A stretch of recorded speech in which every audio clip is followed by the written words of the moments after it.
अस्सलाम वालेकुम। आज हम पढ़ने वाले हैं न्यूक्लियर ट्रांसपोर्टेशन। न्यूक्लियर ट्रांसपोर्टेशन क्या है, इसके ऊपर बात करेंगे। न्यूक्लियर ट्रांसपोर्टेशन मतलब आमतौर पर न्यूक्लियस की हीट ट्रांसफॉर्मेशन होती है। न्यूक्लियर रेडियोएक्टिविटी के अंदर जब न्यूक्लियस का डिके होगा, यानी कि न्यूक्लियस एक पेरेंट न्यूक्लियस डिके होके, यानी कि पेरेंट न्यूक्लियर आमतौर पर अनस्टेबल होता है। अनस्टेबल होगा तो वो स्टेबल न्यूक्लियाई में कन्वर्ट होना चाहेगा। स्टेबल न्यूक्लियाई में कन्वर्ट होने के लिए उसको अपने प्रोटॉन के नंबर को कुछ कम कर देना होगा। तो इसी तरह जब प्रोटॉन नंबर कम होते हैं या न्यूट्रॉन नंबर कम होते हैं तो इससे वो उसका न्यूक्लियर जो चार्ज है वो डिफरेंट आ जाता है। न्यूक्लियर चार्ज मतलब atomic number, mess number. Atomic number और मेस नंबर भी न्यूक्लियर चार्ज पर डिपेंड करता है। अब खुद ही सोचो, किसी का एटॉमिक नंबर और मेस नंबर चेंज हो जाए तो उससे वो एटम भी तो चेंज होगा, जाहिर बात है। और ये एटॉमिक नंबर और मेस नंबर चेंज होता है ड्यू टू न्यूक्लियर ट्रांसमुटेशन। न्यूक्लियर ट्रांसमुटेशन वो प्रोसेस है जिसमें एक अनस्टेबल पेरेंट न्यूक्लियाई कन्वर्ट हो जाता है, चेंज होता है एक स्टेबल न्यूक्लियाइड में, तो उसे हम क्या कहते हैं, डॉटर न्यूक्लियाइड में, तो उसे हम न्यूक्लियर ट्रांसमुटेशन कहते हैं। क्या है ये process? Process in which parent unstable nuclei, parent unstable nuclei is converted nuclei is converted या changes, it changes into stable daughter nuclei, stable daughter nuclei nuclei बोलेंगे। तो ये हमारे पास न्यूक्लियर ट्रांसपोर्टेशन होता है। न्यूक्लियर ट्रांसपोर्टेशन के अंदर आमतौर पर जब ये न्यूक्लियर ट्रांसपोर्टेशन हो रहा होता है, मतलब न्यूक्लियस चेंज हो रहा होता है, हमें नहीं समझ आती सर क्या कह रहे हैं आप, न्यूक्लियस चेंज हो रहा है, ये कैसे चेंज हो सकता है? न्यूक्लियस का चेंज होने का अर्थ ये है कि जब न्यूक्लियस चेंज होगा तो उससे एक नया न्यूक्लियस जन्म लेगा, नया न्यूक्लियस बनेगा। तो उस नए न्यूक्लियस को हम डॉटर न्यूक्लियाई कहते हैं। हमने बात की थी जब भी आपके पास कहीं एक पेरेंट न्यूक्लियाई है, मान लीजिए कोई एक पेरेंट न्यूक्लियाई है, इसमें प्रोटॉन और न्यूट्रॉन, न्यूक्लियस बात याद रखो, न्यूक्लियर फिजिक्स पढ़ते हुए आप इलेक्ट्रॉन की बात आपने कभी नहीं करनी है, कुफर है इलेक्ट्रॉन की बात करना, ठीक है ना? इलेक्ट्रॉन की बात करना कुफर है, बात ही नहीं करनी है इलेक्ट्रॉन। न्यूक्लियर फिजिक्स में सिर्फ न्यूक्लियस को फोकस करना है, न्यूक्लियस के बारे में जो कुछ कहो। कभी न्यूक्लियर फिजिक्स आप पढ़ते हुए लिखते हुए पेपर में ये लिख देते हो कि इलेक्ट्रॉन की बात, हाँ इलेक्ट्रॉन डिके होते वक्त होता है, लेकिन इलेक्ट्रॉन्स का खुद कोई रोल प्ले नहीं होता, सिर्फ और सिर्फ न्यूक्लियस की ही बात करेंगे। तो यहाँ ये मैंने किसी पेरेंट न्यूक्लियाई का न्यूक्लियस बनाया है, मोटा मोटा बनाया है, इसके अंदर प्रोटॉन भी है और न्यूट्रॉन भी है, गलती से इलेक्ट्रॉन भी है ये नहीं किया। अब न्यूक्लियस की बात कर रहे हो, अब वहां पे इलेक्ट्रॉन आप लेकर आए हो। अब ये न्यूक्लियर, ये पेरेंट न्यूक्लियाई है, ये क्या है? पेरेंट है, पेरेंट न्यूक्लियाई। अब ये पेरेंट न्यूक्लियाई जो है ये तब्दील होगा किसमें? एक डॉटर न्यूक्लियाई में। तो मैंने कहा था जब कोई भी पेरेंट न्यूक्लियाई डॉटर में कन्वर्ट होता है तो ये कुछ तो कुछ रेडिएशंस इमिट करता है। वो अल्फा हो सकती है, बीटा हो सकती है और गामा हो सकती है। आज हम अल्फा, बीटा, गामा का जांच पड़ताल करने वाले हैं डिटेल में, वो भी डिटेल वर्जन में बच्चे। अब देखें जब ये कन्वर्ट होगा तो कुछ तो कुछ अल्फा भी चला जाएगा और बीटा और गामा डिके, इसे अल्फा रेस भी बोलते हैं, बीटा रेस, गामा रेस, या अल्फा डिके भी कह सकते हैं, बीटा डिके या गामा डिके। इसको अल्फा डिके या बीटा डिके या फिर गामा डिके। भाई आप मुझे बता सकते हैं सर क्यों हो रहा है ये डिके, क्यों हो रहा है ये डिके? अनस्टेबलिंग ऑफ न्यूक्लियस, ये अनस्टेबल था न्यूक्लियस।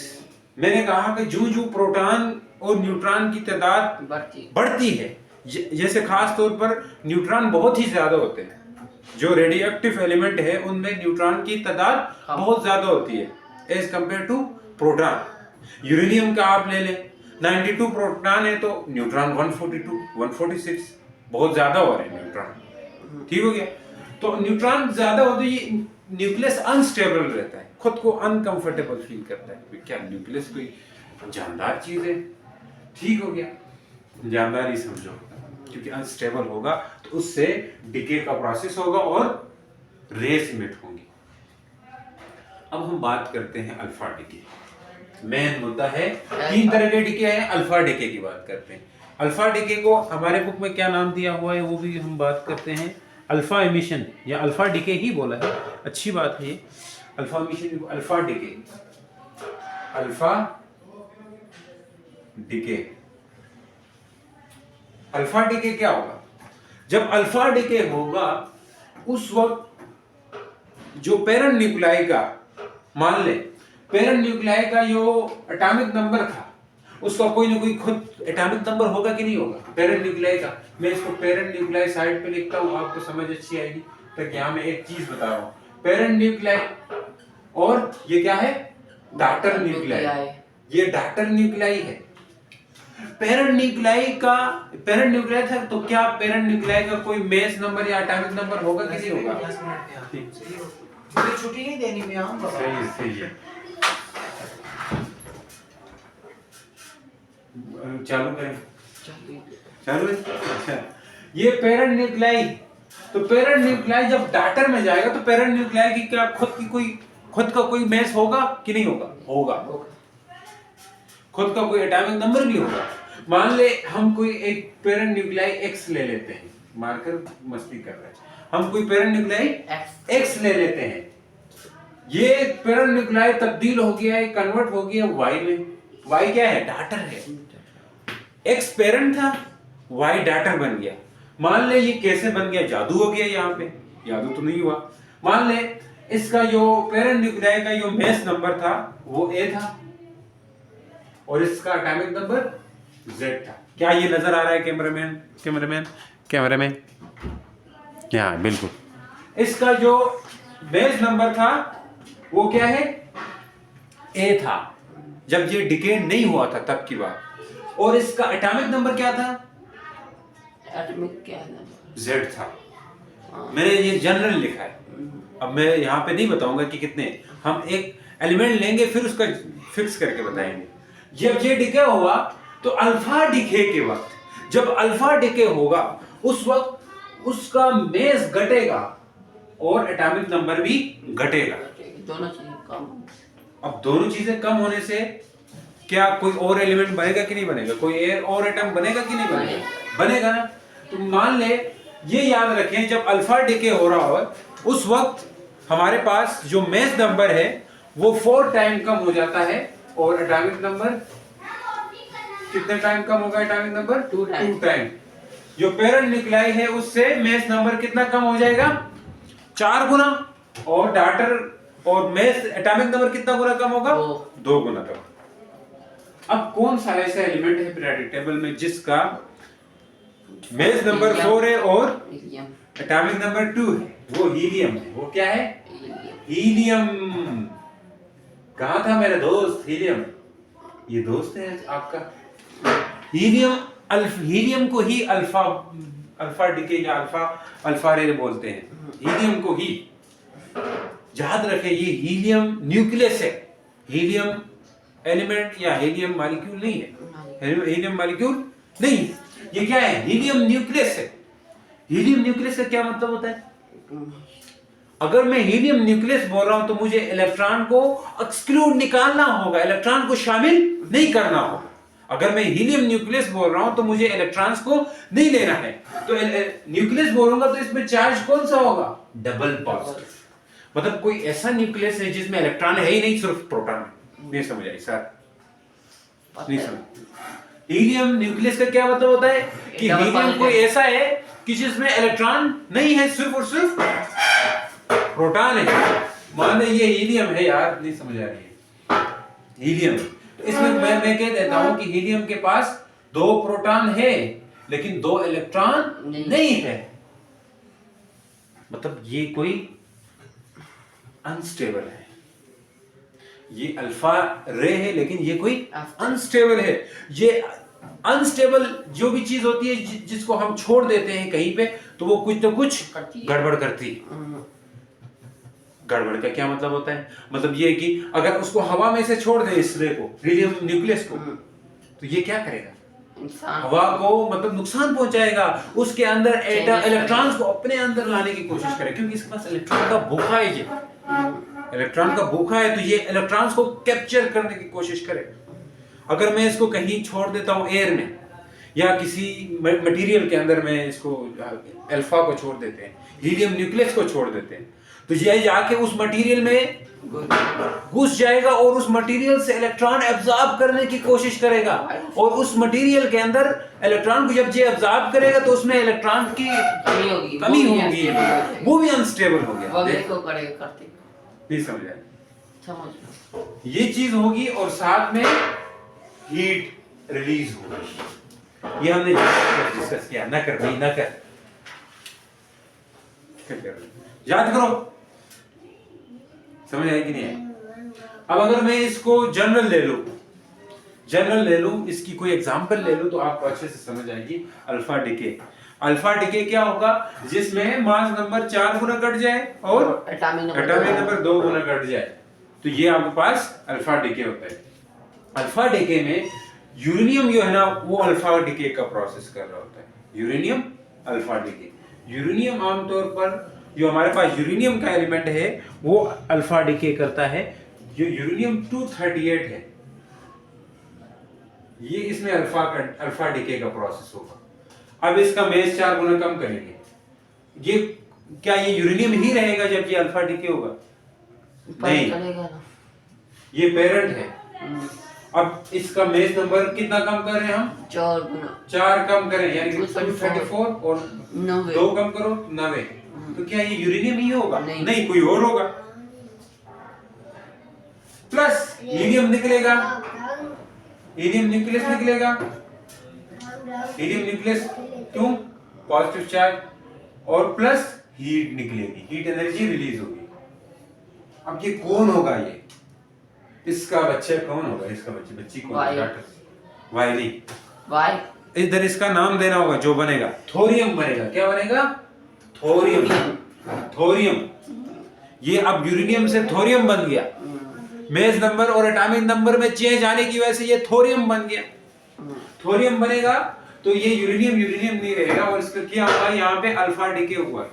इसका क्या हुआ है? अल्फा डिके हुआ है। तो अल्फा डिके का प्रोसेस मुझे लगता है समझ आ गया काफी। अब हम बात करते हैं, इसकी और भी एग्जांपल्स बुक में दे रखी हैं। हम एक और एग्जांपल लेते हैं ताकि अच्छे से क्लियर हो। पोलोनियम की डिके हम देखते हैं। पोलोनियम 218 और 84 है। ये वो वाला पोलोनियम है जो मारी क्यूरी ने डिस्कवर किया था। इसका 218 और 84 है। 218 और 84। इसका अल्फा डिके होगा तो ये पोलोनियम से लेड बनेगा। क्या बनेगा? Lead Pb. और इसका 4 कम करो 214 और 282 और साथ में वही चीजें हीलियम न्यूक्लियस बोलेंगे इसको, हीलियम नहीं बोलेंगे। क्या बोलेंगे? हीलियम न्यूक्लियस का क्या मतलब है?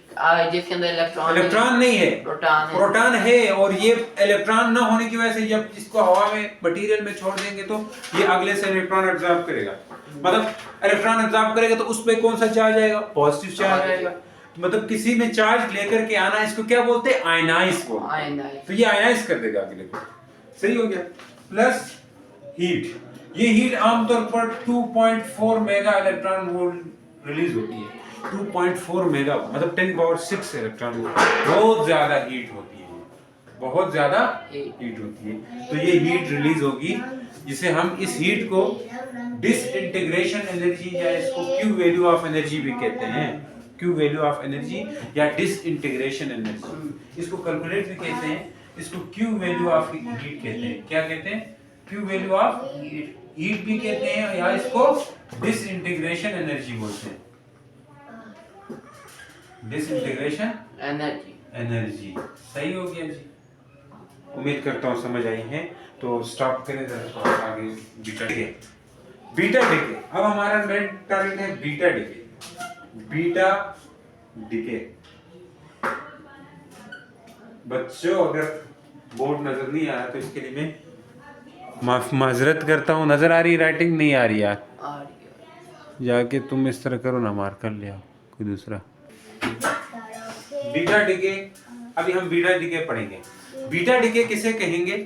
बीटा डिके आमतौर पर यही पेरेंट न्यूक्लियाई है, और ये तीनों एक ही साथ हो रहे होते हैं, अलग अलग नहीं है। अच्छा, इसको बाहर भेजे, बाहर जाए मैं आता इतना। बीटा डिके वही पेरेंट न्यूक्लियाई है, इसी से ही जब डाल्टन न्यूक्लियाई में कन्वर्ट हो रहा है उस वक्त बीटा डिके भी होता है। याद रखें बीटा डिके दो तरह के होते हैं, बीटा डिके दो तरह के। एक होता है beta negative decay, beta negative decay, और दूसरा है beta positive. Beta positive decay होता है। ये दो तरह के डिके के प्रोसेस होते हैं। जब बीटा नेगेटिव डिके हो रहा होता है ना, उस वक्त आपका जो पेरेंट न्यूक्लियाई है, बीटा नेगेटिव डिके क्यों होता है? बीटा नेगेटिव डिके इसलिए होता है क्योंकि अगर ये पेरेंट न्यूक्लियाई है, पेरेंट न्यूक्लियाई का अंदर क्या क्या होता है, न्यूक्लियस के अंदर क्या क्या होता है, प्रोटॉन और न्यूट्रॉन। क्या होते हैं? प्रोटॉन और न्यूट्रॉन है। मैंने कहा जब 4 यानी कि मेस नंबर 4 कम हो जाए और एटॉमिक नंबर 2 कम हो जाए तो उससे क्या बनता था? Alpha decay. मेस नंबर 4 कम होना क्या मतलब है, क्या बनता था? हीलियम। हीलियम का क्या बन रहा था? 4/2 और ये 2। इसका मतलब है 2 प्रोटॉन है इसमें, 2 न्यूट्रॉन है। 2 प्रोटॉन है, 2 न्यूट्रॉन है। यानी कि 2 प्रोटॉन पेरेंट से आए और 2 न्यूट्रॉन पेरेंट से आए। नहीं समझा? प्रोटॉन के कम होने से मेस नंबर पे फर्क पड़ेगा? जी बिल्कुल पड़ेगा। न्यूट्रॉन के कम होने से क्या एटॉमिक नंबर पे फर्क पड़ेगा? नहीं पड़ेगा। नहीं फर्क पड़ेगा। अगर ये चीज समझे तो आप क्लियर है। बीटा डिके, बीटा डिके में क्या होता है? न्यूट्रॉन तब्दील हो जाता है, न्यूट्रॉन चेंज हो जाता है प्रोटॉन में। न्यूट्रॉन कन्वर्ट हो जाता है प्रोटॉन में। ये कैसे? न्यूट्रॉन कहता है कि मैं बहुत तंग हो गया हूँ, न्यूट्रॉन बन गया, अब मैं चाहता हूँ मैं प्रोटॉन बन जाऊँ।